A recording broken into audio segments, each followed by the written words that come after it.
Ladies and gentlemen, a very good morning to you and welcome to this session at the World Economic Forum here in Tianjin. My name's Andrew Stevens. I am the moderator of this session this morning, and it's gratifying to see that at 9 o'clock on a Sunday morning we can still pull in a good-sized crowd. We appreciate that. Thanks very much for coming this morning. Our session is looking, as you well know, at frontier markets and whether these frontier markets are really the emerging markets of 20 years ago, and if they are, is the investment criteria, the risk criteria still the same sort of profile as it was. And we're going to be developing various threads on frontier markets over the next hour or so. I would, of course, encourage you to raise your voice if you have questions. We have a microphone here wandering through the table, so please make sure you, if you have a question, raise your hand, and I'll get to you as soon as I can. And I've also been asked just to double-check that people's mobile phones are switched off for the session. So frontier markets, really the first question we need to resolve today with the panel is what actually is a frontier market. I mean, it has been around for a while. To many people it's probably self-explanatory. Frontier market, other descriptions are a pre-emerging market, a market that doesn't have the size or perhaps the sophistication of an emerging market, but obviously has potential for growth. It may be an emerging middle class, it may be a resource-rich economy, it may be a so-called satellite economy, a country that borders a bigger economy, something, for example, like Namibia next to South Africa, or perhaps Slovenia next to Austria or Italy. Now, we all know frontier markets from an equity investment point of view. No doubt you've heard of the Standard & Poor's Frontier Market Index. It's been around for several years. And if you look at people investing as stock investors in these markets, it's been quite a healthy performance. I mean, if you look at the S&P Frontier Index market, I think the annualised returns are something like 37% over the past 5 years. Now you compare that with an emerging market, the Morgan Stanley Capital Index Emerging Market Index over the same period, it's 25%. Obviously there are huge risks, but as you can see there are also huge returns. Now that's the equity investor. Our panel today are more about the real economy. These are people who are putting, to coin a phrase, boots on the ground in these economies. They are, in many cases, first movers. They've got stories to tell, to share with us about just how they invest, what they look for, what the criteria is, what the risks are. So let me introduce the panel to you now. And on my immediate left is Wang Jianzhou, who is the Chief Executive Officer and Chairman of probably the best-known brand, if not certainly one of the best-known brands here in China. I'm talking about China Mobile. He has currently over 400 million subscribers and is adding them at a rate of 7 million every month. Astonishing figures. China Mobile has recently gone into Pakistan. We're going to be talking about that as a great case study of going into a market which obviously is unsettled and has a lot of issues to deal with. Why would a company like China Mobile put that amount of risk, or be prepared to accept that amount of risk going into a country like Pakistan as we know it at the moment? Next to Mr. Wang is Essa Saleh. He's Chief Executive Officer with the Kuwaiti-based global logistics company Agility. And as the name suggests, they are certainly moving fast. Agility, just 10 years ago, was a small Kuwait single-country logistics company. 2008, 10 years later, they're in 100 countries. They have 32,000 employees, and their turnover is over $6 billion a year and growing. Next to Essa is Mohammed Lutfi. He is with the Investment Board. He's with the Investment Coordinating Board of Indonesia. And Lutfi is going to bring to today's discussion a lot of relevance as far as the government is concerned. How do governments attract companies like the representatives sitting here today? How do they make sure that they get the investment? Because there's an awful lot of competition out there, obviously.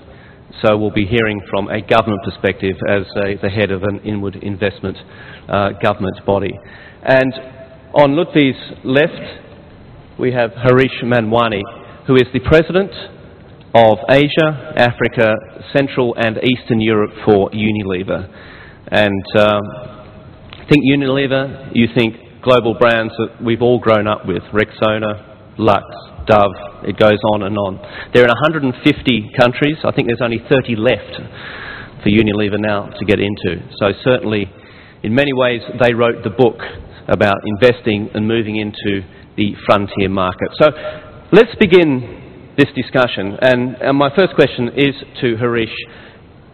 And if you can, Harish, just describe to us, because Unilever has been doing this for so long, what do you define as a frontier market?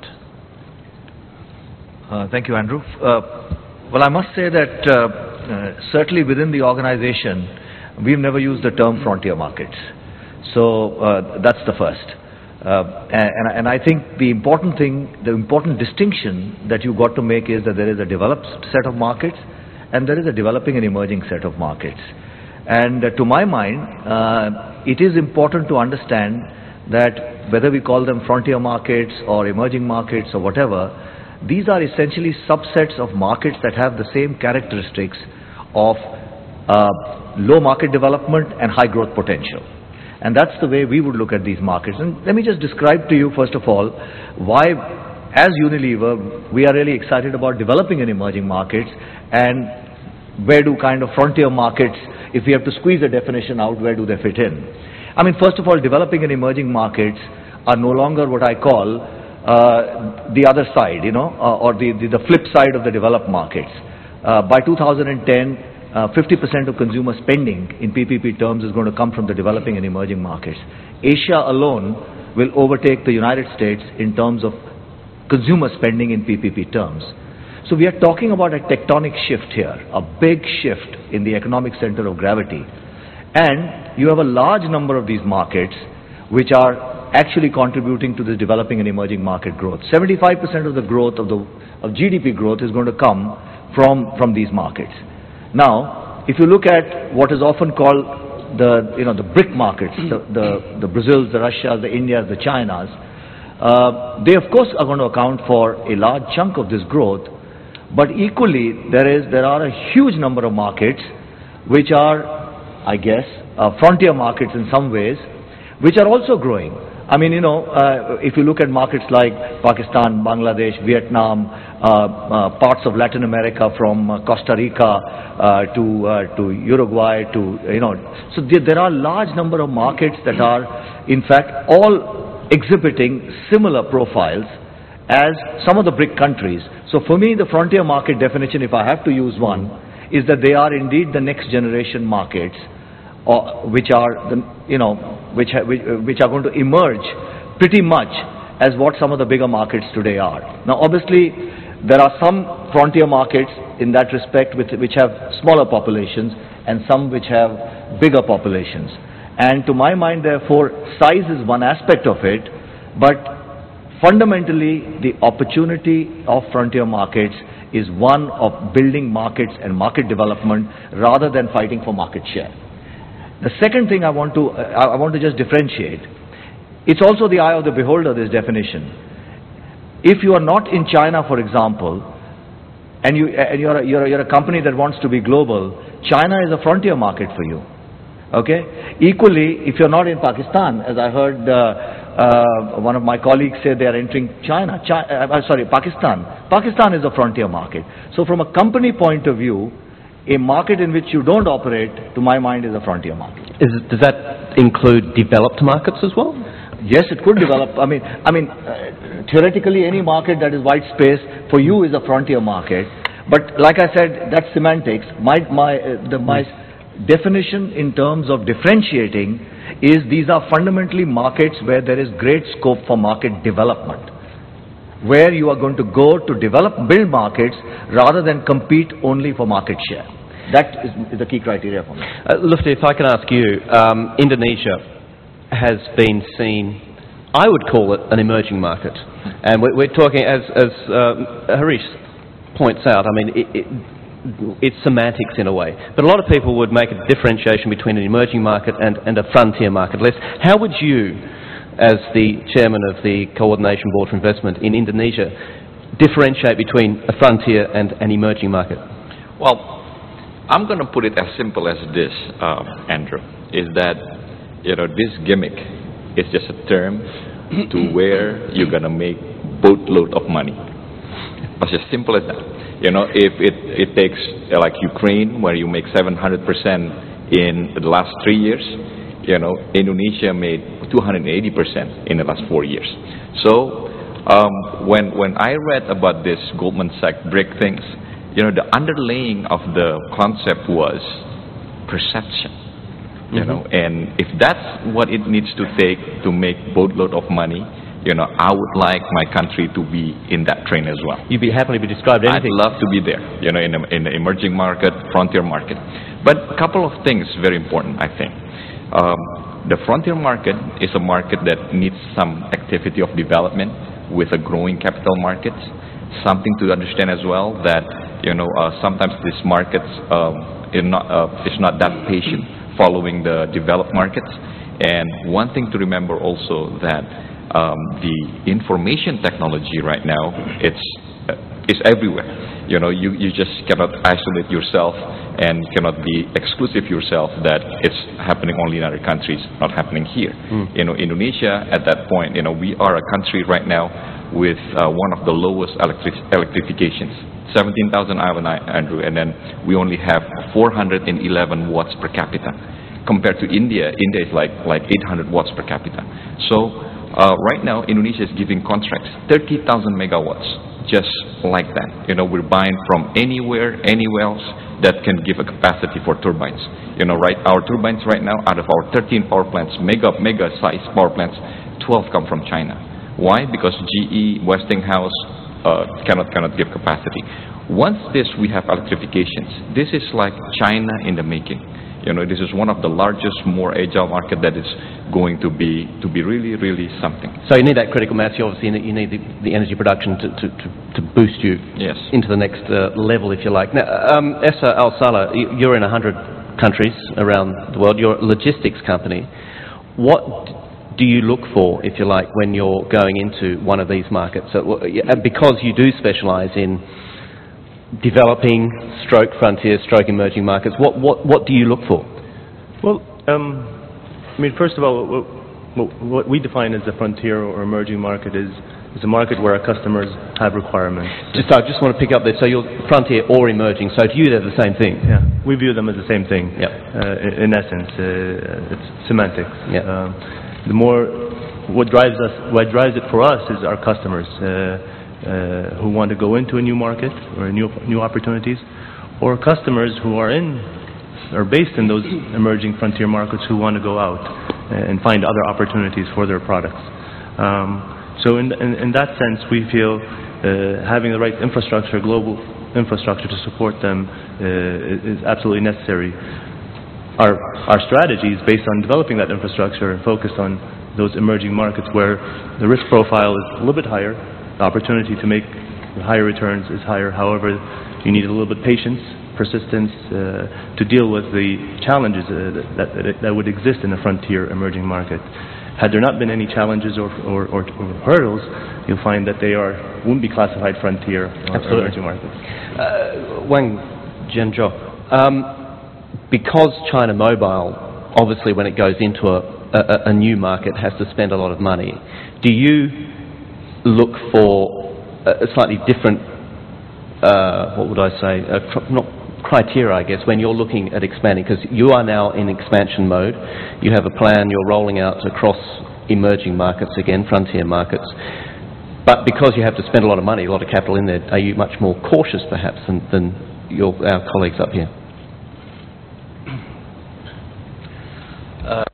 Yes, I think in terms of definition of frontier markets, I think frontier markets is a very good term for investors today, especially when we feel the assets in telecommunication assets in emerging markets become very, very expensive. We try to find some new opportunity.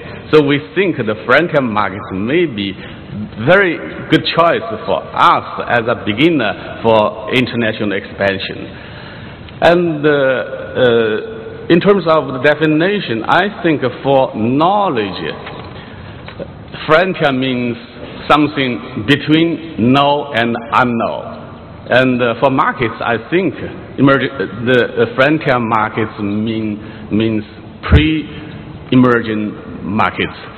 And compared with emerging markets, it has more risks, it has more uncertainty, but also it has more opportunity. Now, without giving too many secrets away, what sort of countries would you be looking at? Can you name names? What do you see as the most attractive for you at the moment? I think the strategy of China Mobile's international expansion, we will not focus on developed markets. We don't pay attention to the market in Europe. We don't pay attention to the market in North America. We pay attention to emerging markets. And I think the first choice is the Asian area, like Pakistan and some other Asian countries. And we also pay attention to African countries. That's our priority now. Africa and Asia. Okay. Yeah. Harish, if I could just ask you, as someone who's been in for a long time, representing a company who's been in for a long time, to China Mobile, who's just rolling out their strategy, what sort of lessons have you learned over 125 years, or what the corporate body has absorbed over the 125 years of investing in these markets, which you would are the golden rules, if you like, you pass on? Yeah, well, since you've asked me the question, you've got to hear a word from the sponsors first. And the word You've got 10 seconds from now. The word from the sponsors is that, of course, nearly half our business turnover, 46% of our turnover actually comes from developing and emerging markets. We have a turnover of about $60 billion, and half of it is really coming from these markets. These are the markets that contribute to a large proportion of our growth. In some of these markets, ranging from India, Indonesia, Brazil, South Africa, Ghana, Kenya, we've been around for anywhere between 80 and 100 years. So I guess the first lesson is stay the course. But I think I just want to make one point before I talk about some of the lessons that we've learned, which is that life is a bit different between what it was, say, 50 years ago, 100 years ago, and now. And the big difference, I think, is that capital is no longer the competitive advantage. Just because you have money and you want to go and invest in a market, that's no longer the competitive advantage. And the competitive advantage, therefore, has to be built around capabilities that you have and how you're going to differentiate your products and services in the markets that you go into. The second, and I think that's a very important differentiation, is that in a connected and increasingly boundaryless world, the segmentation is not by countries, it is by socio-economic consumer clusters. So that is why I have great difficulty in understanding the definition of frontier markets. So for example, there is an opportunity amongst a socio-economic group which may be upper income for a certain kind of mobile telephones. And if that happens to be your business, then whether those consumers happen to be in part A of the world or part B of the world, it's an opportunity. And therefore, I think the big difference, again, is the segmentation is less by country and boundary and more by consumer clusters. Having said that, what are some of the lessons that we've learned? I think the first big lesson in operating in markets, developing and emerging markets, is that these are heterogeneous markets. This is not one market. These are many markets rolled into one. And I'm going to give you just numbers of the population of the developing and emerging world and how it's segmented by income, socio-economic strata. At the mass end or the bottom end of the pyramid, you have about 2.3 billion people. 2.3, that's a market, by the way, but it's a very different market. In the middle of this pyramid, you have another 2.3 billion people, which are anywhere between what I would call the aspiring class. And these are consumers. And at the top end of the market, and this is I'm talking only developing and emerging world. At the top end, you've got 500 million people who are, affluent and well off. And I think the first lesson is, if you want to be a big player in developing and emerging markets, you must have product portfolios and services that allow you to straddle this pyramid and give offerings at the middle end, the bottom end, and the top end. You can't be a big player by sort of just exporting an offering from one part of the country into another. That's the first learning. I think the second learning is that the model of exports, to my mind, is not sustainable. Ultimately, you have to build local talent, local capabilities, because these markets, if you're serious about them and you want to be big players, you really have to embed yourself in the communities in which you are going to operate. So I think that's the second learning that we have. The third is the importance of partnerships and alliances. And these are not necessarily alliances in terms of equity stake, but in terms of how you do business and conducting business in these parts. And again, our learning here is partnerships in terms of distribution, sometimes even strategic partnerships in terms of supply chain, strategic partnerships even in equity terms are important entry points in developing and emerging markets. Be in it for the long haul. You have to have patience in markets, in developing and emerging markets. I mean, the fact that we've been 100 years in some of these markets is because when you go in there, you make a commitment. You make a commitment to say, I'm going to stay the course in terms of building capabilities, and I know longer term they're going to come good because you have a population base, you have underdeveloped markets, and these are high growth markets ultimately. And believe me, we get proven right each time. The only thing that gets us out of a country or reduces our commitment is that we do not, what is non-negotiable for us is a code of business principles.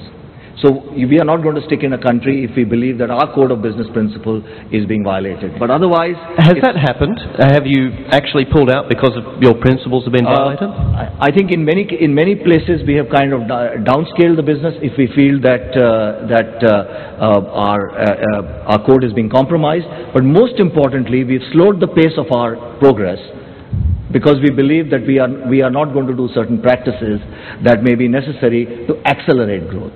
So I think in many ways we have allowed the pace to be determined by doing it the way we like doing it.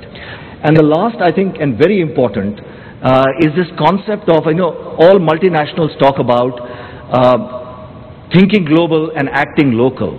But to my mind, if you really want to be successful in developing and emerging markets, you have to actually think local. You have to think local consumers, local customers, but act global. Your solutions can be global, but you have to start by thinking local. And this is a big nuance. I mean, and I'm not trying to spin words here. I really truly believe that you have to have a competitive advantage of scale and leverage, but that has to come by providing global solutions, and acting global, but in the marketplace, you've got to think local. And the last and very important bit is that in developing and emerging markets, you must be seen as a local company. Okay, I get that. Getting inside the heads of the local, acting locally, being local, I'll put this question to Essa because we were talking about this before. You put a very high priority on your partners in local markets. How do you decide, what's your criteria for bringing someone on and getting inside that market? Before I say that, I do want to say, I couldn't have said it better. As a company that's went from one country with 300 employees to a company now operating in 100 countries, 32,000 employees. It's a global network. We operate in Americas, Europe, and all other continents, but our focus is on those emerging markets. And every time we go into those markets, we apply the same principles that my colleague has mentioned. But we've done that, and we've gotten to that conclusion based on experiences and doing it, at times and making mistakes and learning from that. But at every time, you need local talent, you need a deep understanding of that local market, being flexible around partnerships and alliances. And to answer your question, what do we look for? We look for somebody who has some understanding of the market. In many cases, our partners are our customers who are looking for solutions that require, whether in country or beyond those countries. Those are the kind of things that we seek. In some cases, partnerships and alliances don't work. We like to enter those markets on our own. Do you like to have control? I mean, is it important for you to have the controlling interest in the partnership? It does. I mean, from a logistics perspective, where you need to control the quality, the service, the solution, you do need to be in control of that. But we're flexible in the sense of including partners, participating in equity, but in general. But just sort of practical, on the ground due diligence. How do you find the right fit? Just very quickly. In terms of partners? In terms of partners. Chemistry. We go in, we meet, we talk to many partners. We end up finding a lot of it's gut. Cultural. Is there a cultural alignment? And it's got to be win-win. If it's not win-win, if we try to impose our requirements and the partner doesn't feel that they're having a winning solution or winning partnership, it's not going to be successful. So it's got to be win-win. All right. I don't want to leave no time for questions. So just before I open up the floor, a couple of things I want to ask, and one is to you, Wang Jianzhou. You have rolled out in Pakistan, and this brings me to the question of risks in these sort of markets. Obviously, Pakistan, as we know, is considered a high-risk market at the moment, particularly at the moment, given the political situation, the security situation. I mean, you can go on and on. What was your experience in Pakistan? Okay, I like to share our experiences with you in Pakistan. 2 years ago, we acquired a company in Pakistan, Paktel, and now we changed the name into CM Park. And we pay about $400 million for acquisition. And last year we invested about $400 million for networks rolling out. And this year we pay another $800 million for a network rolling out. So when we got to the company, there were only 800 base stations all over Pakistan, and now it become about 4,000 base stations. We use the China Mobile specification for the rolling out of the network. And after we launched our international brand name Zong, Z-O-N-G, and we got more new subscribers. CM Park now still the smallest mobile operator in Pakistan for subscriber base, but for net addition, now we become number 1. And for example, in August we got more than 300,000 new subscribers. But what about the downside? I mean, how have you managed that? Obviously there would be downside in an economy like that. Downside.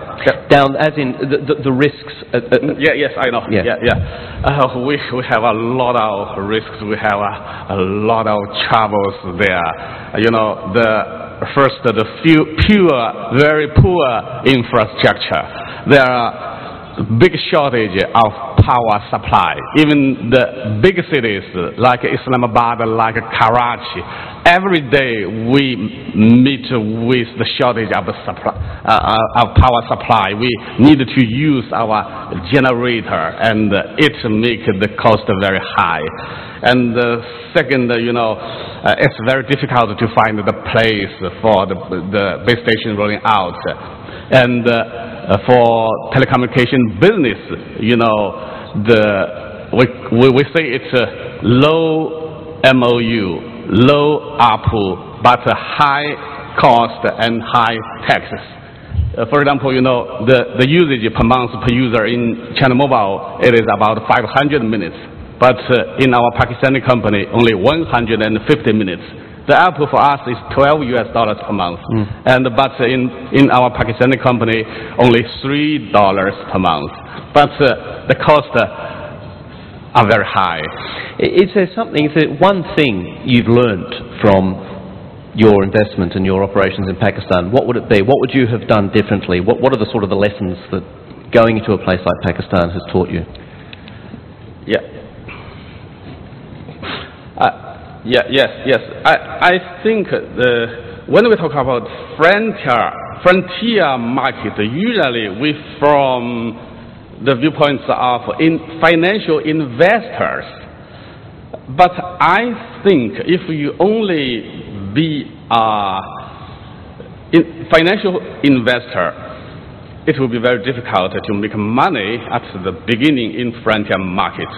But China Mobile, we're not a financial company.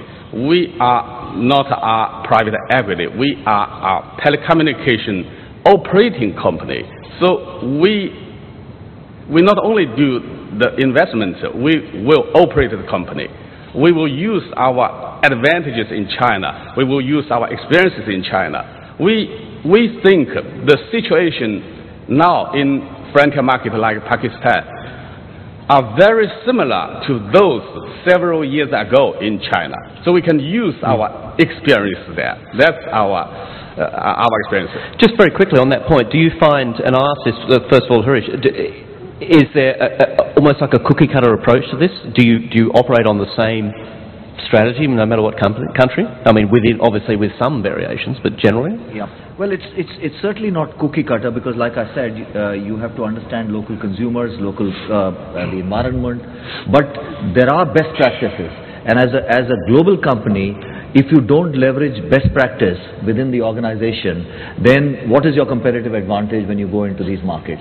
So certainly there are a set of codified best practices, but those then you apply and adapt depending on the situation in those markets. Lutfi, if I can turn to you now and ask from a government perspective, what should a government do in terms of encouraging companies to go to them? Because our speakers haven't really mentioned the government angle here, and I'm not quite sure whether it's because they don't focus so much on the government relations, or whether we're just having a round of talking about it. But what would you offer? Okay. I'm going to give you a couple stories what's happened in Indonesia, and companies like Unilever, China Mobile, and Agile, it's my customer. I treat them like my customer. Jardine Matheson bought a large Indonesian company in 2000. It was probably as close as a frontier market. Indonesia in the year 2000 was as close as a frontier market that can be today. In 7 years, Jardine Matheson out of Astra made 800%, eightfolds of its enterprise value in year 2000. Okay, this is just enterprise. If you look at the equity return, probably closer to like 60 times, And then stories like Tata. Tata bought a coal asset in Indonesia in 2006. In 2 years, they make 400% from 3.5 billion enterprise value to $12 billion.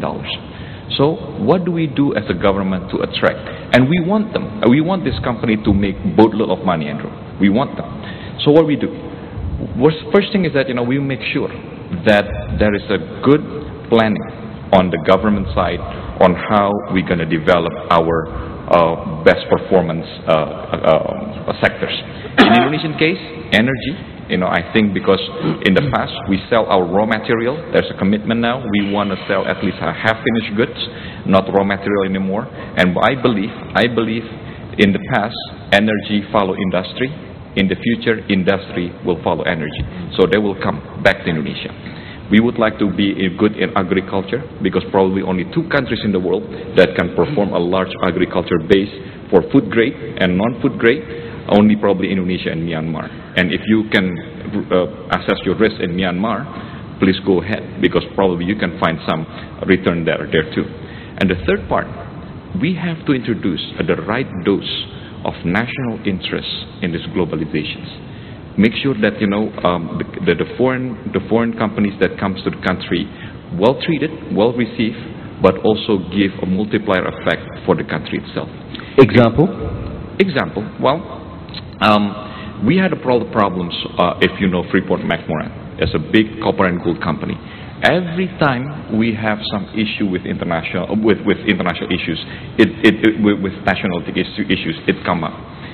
This nationalism is not unique to Indonesia. It's not unique to Indonesia. Remember when CNOC was going to buy Unocal in the United States? The Congress and the Senate of the United States vetoed it. When Dubai World was going to acquire P&O, the Congress and Senate of the United States vetoed that as well. So it's not unique. But at the same time, we have to introduce the right amount of national interest into the system. So if we can package this together, I would assure companies like Unilever, like Agile and China Mobile, in this case a lot of companies, not make just money, but a boatload of money. Just on a very practical note, if Harish Manwani rang you up and said, we're looking at investing here, what's your first 3 steps? I mean, how do you get them in to you, Lutfi? What's that? Sorry, if a Unilever rang you up and said, we want to come in big time, what are you immediately going to offer them? Well, a couple of things that what I'm doing right now. I knock on doors right now, literally, personally, and I would basically follow and assure them like a hand carry-on assistance. It's not easy. You know, I found them the piece of land. I'll make sure I give every incentive that is available in the country. I'll make sure the risk of doing it, materializing that investment, is been reduced by so much. I escort them to anywhere it needs to be in order to justify the investment. And are we doing a success on this? We're doing tremendously. You know, we're going to have 2 major car company investing in the country. This is an ego thing because we have to have Indonesian car, those kind of things. But it's not easy, but we're doing it, and we understand the competitions of attracting this simple multiplier effect of industry is very important. Okay, so I'll put this one to you. How closely should a company going into a frontier market become involved with government? Given the high degree of political uncertainty in so many countries, how closely do you want to be associated, should you be associated with the ruling party? Well, I mean, we don't want to be political, but we do have to interact with the government, and we do to facilitate our entry, remove some of the barriers, or go through the bureaucracy that you do need to go through in those markets. So there is clearly an aspect of competencies that companies like ourselves need to have to deal with in dealing with governments in a partnership way. But you try to keep arm's length as well? I mean, to the extent that we keep focused on our core business, our commercial activities, I mean, is very important. I think to the extent that when we enter an emerging market or frontier market, the partnership that we form is not with the government, but with the community. Harish, any comment?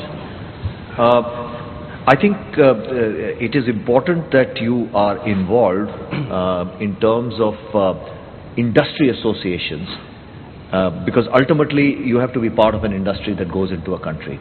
And I think we certainly believe we must be actively involved. I don't think you have to be associated with party A, political party A or B, because that is not what business is about. Okay, I'd like at this stage to open it up to the floor. So we've got plenty of questions. This gentleman here. If you could just state your name clearly, sir. Ata Mutambara from Zimbabwe. I think what needs to be emphasized, and I think the panelists have already said some of it, is that doing business in frontier markets cannot be business as usual. You need completely different business models than those being used in developed markets. In particular, you need volume-driven strategies, technology-driven strategies. You need local wisdom, local insights, local managers, and also local shareholding, local equity, and also a stakeholder approach. You can't succeed in a frontiers market unless you engage the NGO community, the governments, other partners, for you to be successful at the bottom of that pyramid. You need cultural intelligence. So I think for us to learn effectively about succeeding in frontier markets, give us some examples of failure. What are some of the examples of people who have attempted to go to frontier markets and failed because they did the business as usual approach? Can we get some examples of failure? Okay, it's a good question. Harish, we'll start at your end. Well, I'm not going to give you examples of failure in terms of not succeeding in a country, but I will give you examples of where success in a particular category or a segment within a country has not worked. And you hit the nail on the head. Where we have tried to transplant concepts and ideas without adaptation into the market, inevitably it has not worked. Because there is a difference between managing global brands and making sure that global brands are relevant to local consumers. One mistake that companies sometimes make is to actually treat consumers as global consumers. There is no such thing as a global consumer. So in many times what has happened to us is that where we have actually followed the principle of understanding local insights and affordability, and I'll give you one example from India. In the 70s, we used to say we had an 80% market share in detergents. Okay? So we were sitting very pretty. Actually, the answer was no. We were defining the market in terms of what we call premium detergents. And then we suddenly saw there is a huge market below us, and our share is not 80%. Our share is actually 20%.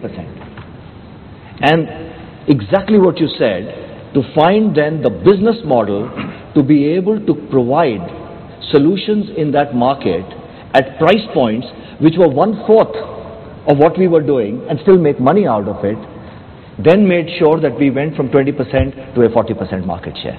And I think that, to my mind, was an example again of basically understanding what the market is, reverse engineering, and catering to price points that are relevant in that market. Okay, Wang. Naturally, the foreign investors pay much attention to the return of investment. But I think it is not enough. As a foreign investor, we should pay much attention to some other things. For example, the environment protection and some other things. And so in domestic market, we not only are operator, but also are corporate citizen.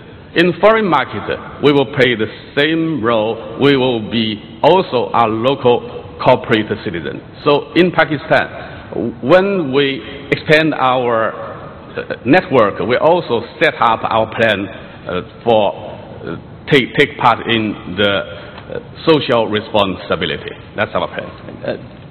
Comments from either of you two? I mean, just, have you had a failure? Yeah, I mean, it's a good question. I know it's a very good question. I mean, we've had some learnings. I wouldn't say failures because we're persistent and we're invested for the long term. And that's one of our realization. To be successful, your time horizon can't be a year or two to realize a return. It's minimum 3 to 7 years where you start reeling, generating a boatload of money. But that's the kind of time horizon. But we have had some learnings. We entered markets where in the early stages we imposed our solutions with partners, or it wasn't win-win. We entered, we didn't build the right stakeholder, engage the right stakeholders to enter those markets. And we've had to correct that. And that's part of our learning. That's part of what I think I heard here, saying those principles applied in entering emerging markets. You do have to. Lutfi, did you have a comment? I'm going to have to ask the panelists to keep their answers fairly short now, because I've got a lot of questions here. We're running out of time. Just answering your first questions and how I refer to my friends from Zimbabwe, is that, what I told my companies, but my big companies when they try to come to Indonesia, is that, this is a class I took in college, the pricing theory, Black-Scholes. He says that, if the economy is efficient, it looks like a round ball, perfect shapes. It's certainly countries like Indonesia, like Zimbabwe, it's a nudge. It's not easy, but it's not impossible. Once you do it, you can do it. Although from my side, I try to reduce that nudge, that cultural shocks, for these people to make that boatload of money.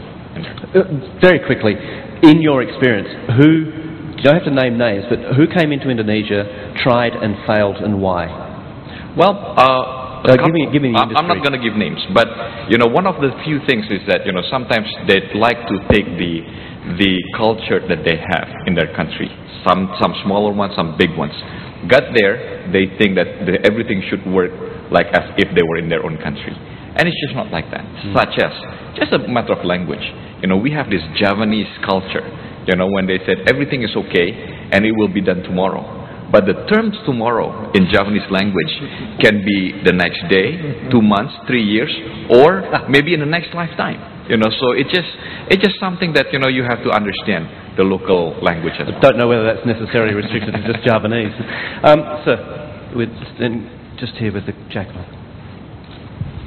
From the Oriental Morning Post. Can you share your experience of pricing strategy, team construction, mergers and acquisitions in frontier markets? Thank you. Pricing strategy in team construction and M&A.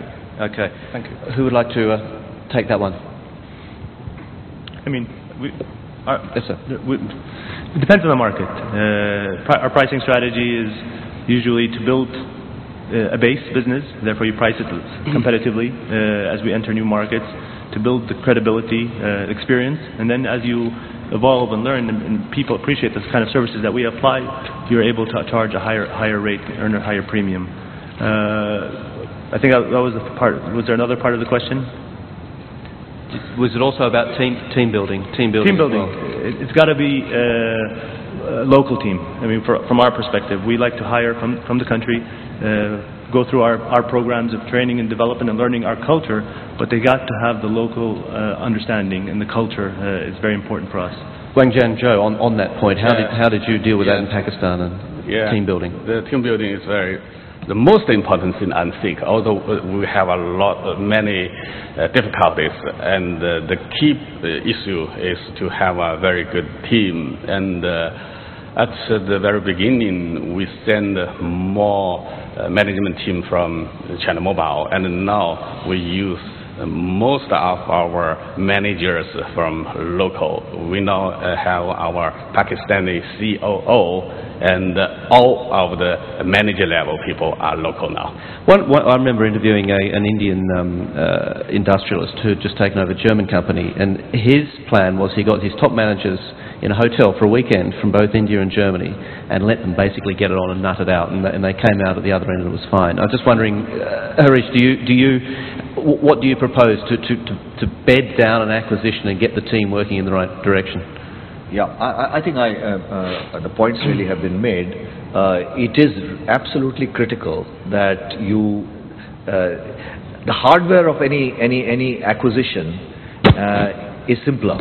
You can do that. You know, how do you get the cost synergies and how do you do that? But the cultural synergy is the one on which you have to work. And I agree that you have to really make that effort and not ignore it, because ultimately, operationally, you can't run companies till you have this kind of harmony in terms of being culturally in tune. There must be a sort of a danger of hubris or even arrogance, though, that someone like a Unilever comes and says, "We have been doing this for 125 years. We know how to do it. You will do it our way." How do you avoid that? You avoid it by not saying that.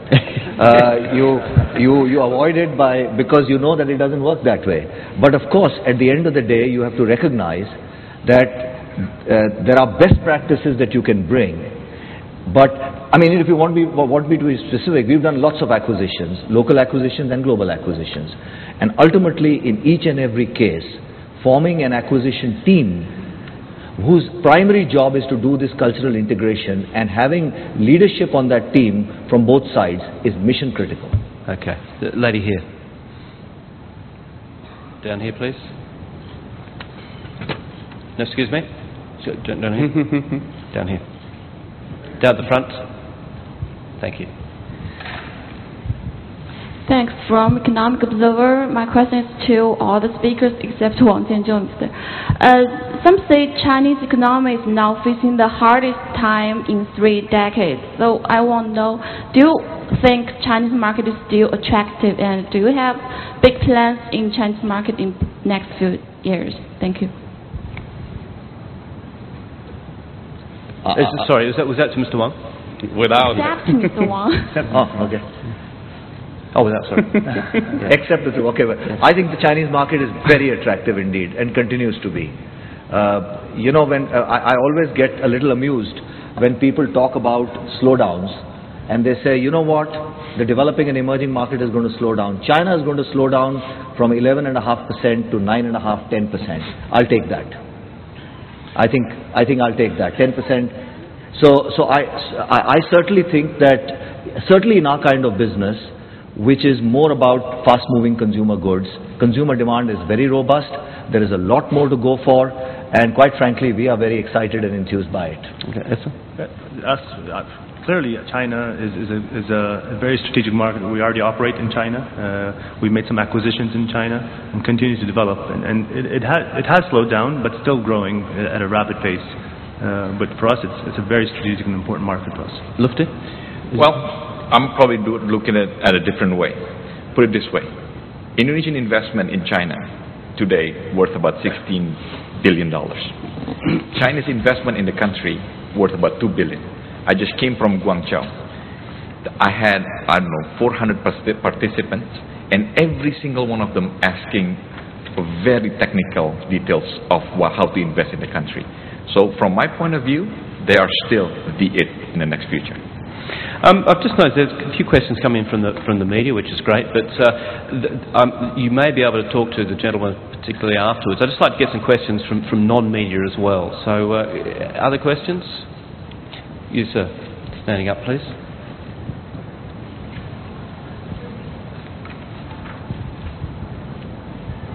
Sorry.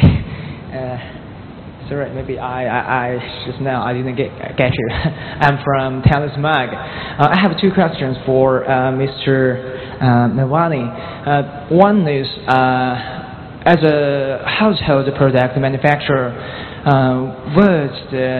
what do the macro economy environment impact on Unilever? And the second is, as we know, for decades, Unilever has been shadowed by P&G. Do you have any card in sleeve to tackle this? Thank you very much. I didn't quite get the first question. I'm sorry. Okay. Wait. Yeah. Okay. As a household product manufacturer, would the China macroeconomy, the change of macroeconomy environment impact on Unilever? Thank you. Okay, yeah. I think same answer that I gave to the previous person who asked the question. Our kind of goods are really dependent on domestic demand, and quite frankly, whether the GDP growth is 11 or 9 or 9.5%, these are very fast-growing markets. The big difference between generally developing and emerging markets of the past and now is that they are being fueled more and more now by domestic demand. Whether you take China, India, Brazil, Russia. Does that include the frontier, yes, pre-emerging markets as well? Do you have that? I think clearly less so, because at the end of the day, the BRIC markets, for example, have a very large population base and therefore a large home market. And therefore, in that context, we remain very confident about demand for our kind of categories. That's number one. Secondly, you made a comment about our competitors. We love our competitors. If our competitors were not there, we would get slow and slothful. So we're very happy we've got our competitors. Write that one on the wall. Madam, yes, please. I work for China Finance.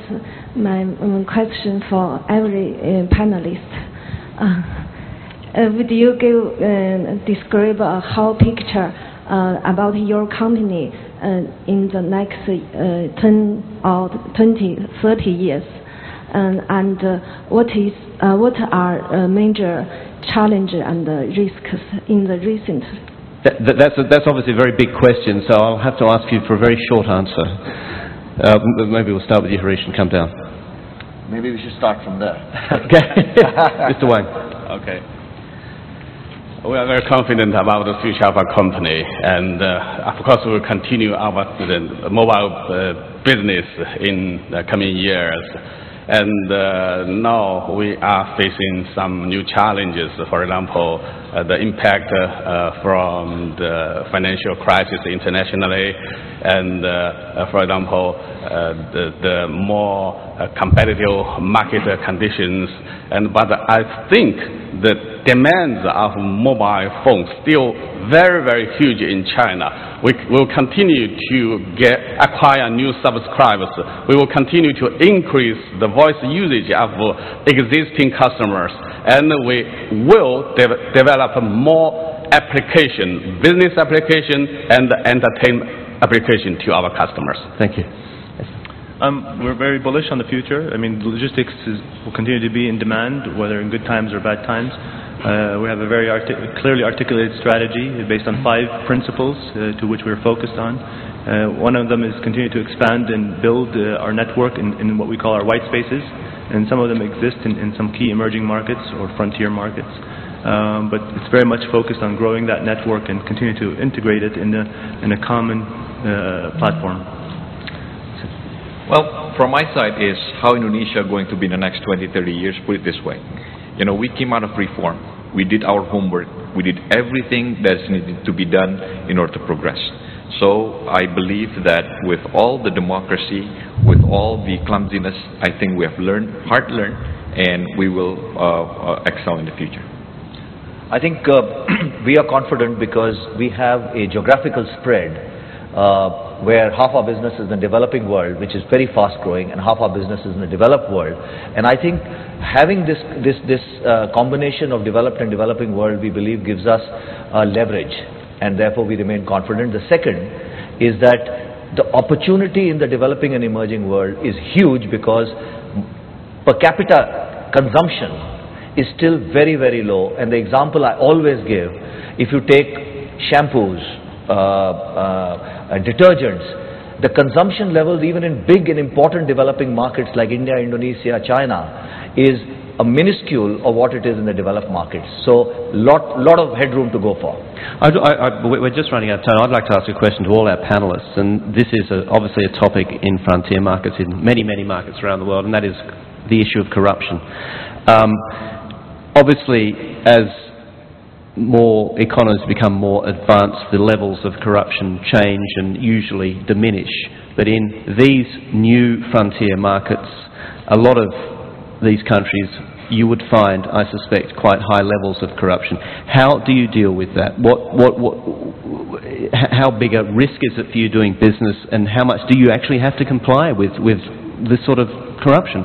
And maybe I'll start at this end with Wang Jianzhou. Okay. Very simple answer. The discipline first, return second.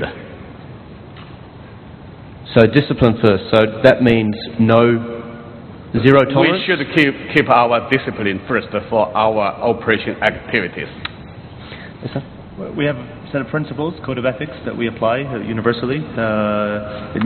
Have you walked away from deals, from countries, because We have not walked away from countries, but we have walked away from management teams that don't apply to our code of ethics. Right. And we apply that discipline rigorously across our network. Okay. Lutfi, I mean... I'm going to ask him first. Well, we are absolutely clear. I mentioned this. We have a code of business principles. This is written down. It is non-negotiable, irrespective of whether you are in country A, B, or Z. Is it diminishing, though? I mean, is the levels coming down, do you think? Is it a level of what? A level of sort of broad corruption, if you like. I am not in a position to comment about the overall level of corruption. All I can say is that as a company, we have managed to operate in a country using our own code of business principles. Sometimes it may have slowed down the process of our progress or our growth, but inevitably, I think once you begin to operate with a certain degree of principles, governments and indeed people that you deal with begin to understand that. And I think the question really is, the answer really is that you can operate in countries and still uphold your values. All right. Okay. I'm going to answer that. And well, coming from a country that was ranked number 4 of the worst corruption in the world, and today Indonesia fight corruptions, I believe no other countries in the world doing it. Ministers, governors, mayor, ex-ministers are right now being prosecuted. Why? Because I think, I sound cliche, but democracy warrants us to be a very efficient, to create an efficient economy. In order to create an efficient economy, we need to have a good and transparent government. And we now jumped 61 level from what we had a couple years ago. Why? Because we want an efficient economy. It's a commitment. All right. On that note, we'll have to leave it. I'd like to say thank you to our panelists, Harish Manwani with Unilever, Thank you. Mohammed Lutfi with the Indonesian Investment Board, Essa Saleh with Agility, and Wang Jianzhou with China Mobile. And thank you all, gentlemen, for your time, and thank you for coming today. Thank you.